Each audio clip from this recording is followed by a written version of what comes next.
Now it's time to do the speaker pads. So hopefully you can see inside here. So I'm going to pull out my speaker pad cover here inside the helmet, and I don't know if you can just see in there. I don't know if it's light enough to see that. I don't think it is. But inside here is a speaker recess. So I'm just going to take my cable, route it through like that. You might have to unclip a couple of the pieces of your cheek pads.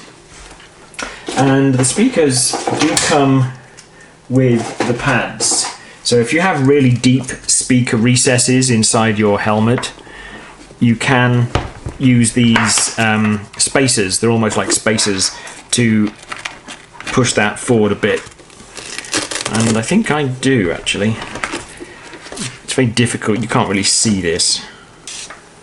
So on the speakers, putting the speakers inside the helmet, on the speakers themselves, this is like a Velcro area on the back here.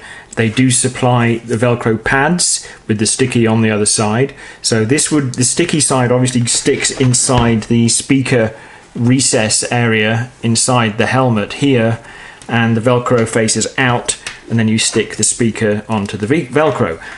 If your speaker area in the helmet is very deep, if the recess is deep, they do have these pads to like spacers to push the speaker closer to your ear. So I'm going to put the sticky pad in. That seems to be in place. And then obviously the speaker cable plugs onto the 4-pin port of the SENA device itself. I'm not going to do that yet because I want to route this cable around the back of my headliner inside. So I'm just going to pop the headliner back a bit, route the cable and the other speaker around the other side, pull out the other earpiece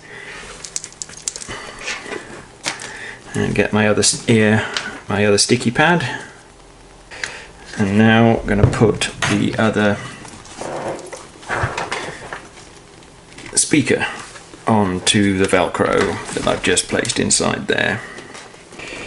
Yeah, I'm not so sure if I'm going to need those risers or not, I don't know yet.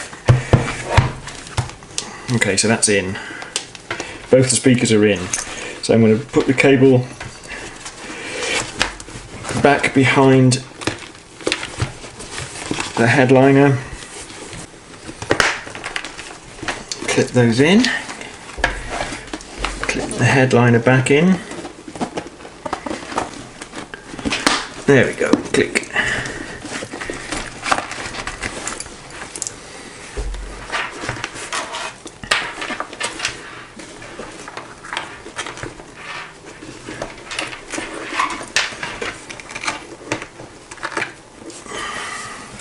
You know, I'm just going to try one of these pads just to see what the difference is.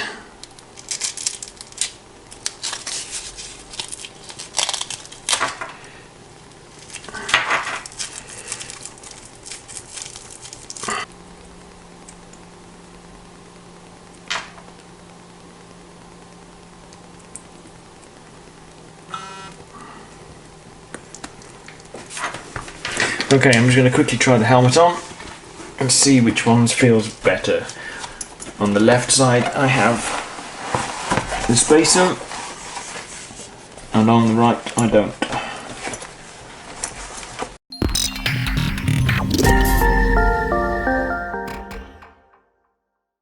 Okay, next thing to do is get the battery pack on. So what I've done here is on the back of the helmet, and you can put this inside the helmet. It's for mine there wasn't enough space, so it's on the back. So you take one of the sticky pads and you put it onto the clip, and then you put the hole very firmly pressed down, and then you put that onto the back of the helmet like this. The battery pack does come off, so you can move those around if you needed to, but then it just clips in like that. So we have the battery pack, and again it's pretty low profile. I mean, it's not massive, it's unobtrusive, it's at the back, and you can see also here now on the actual control unit itself, I moved my cheek pads. I just popped my cheek pads out and routed the cable on the inside between the outer shell and the cheek pad as well. So they've all been popped back in, and I just need to replace that speaker and then connect it all up. And I'm going to also route this power pack wire as well on the inside of this pad, so keeps it out of the way.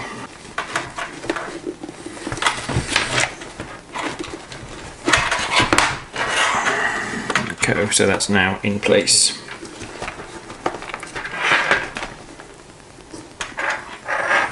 And we now have to connect all the cables up. Oh, I've got to do the microphone yet. All these connectors are polarized male and female, so you can't get them wrong. And they have cutouts on them as well, so when you're putting them in, you can't connect up the actual connectors the wrong way either. So I just need to get my speaker positioned in its recess. The Velcro isn't very strong on this actually. I can see that coming out over time. I may have to get some extra Velcro on that.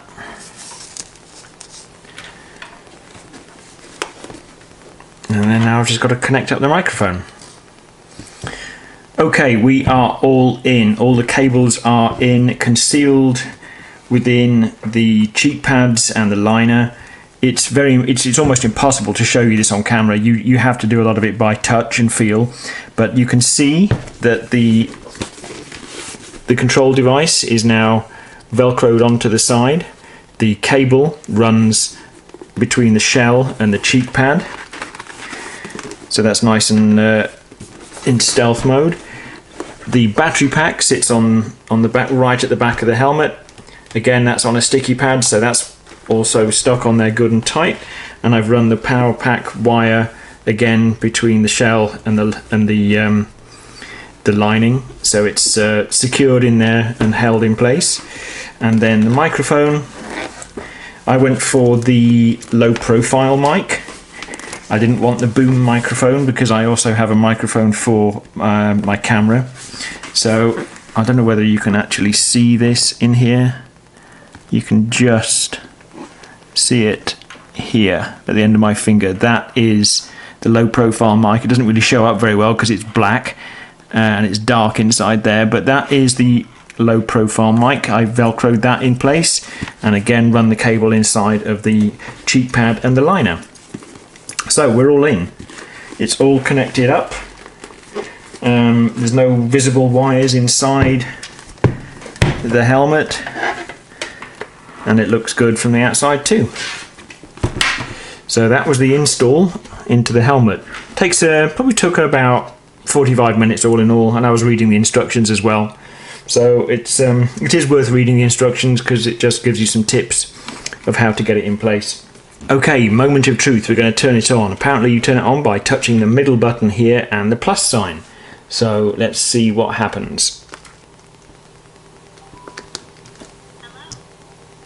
Okay, I don't know whether the microphone picked that up, but it said it would turn blue and there was some beeps and it actually said hello. So I think we seem to be we're running. And to turn it off is the same. So it's set to turn it on, and to turn it off it's center button, and it said goodbye to me. So there you go. It is working. Charging, the LED beside the charging port turns red when it's on charge. It takes about 2.5 hours to charge up completely, and you can actually use it whilst you're charging it as well. So if you did have a power outlet on your bike, you can use one of the cables supplied and plug it in, and you can actually charge it up whilst you're riding. There's all sorts of bleeps and blinks on the LEDs which tells you different things. I'm not going to go into that here. When you get one of these yourselves, you'll read the manual and it'll tell you how to interpret those noises and the lights. but it does allow you to check the battery level, etc., etc. So we're going to go. I'm going to go and attempt it to. I'm going to try and attempt to pair it to my telephone now and see how that goes.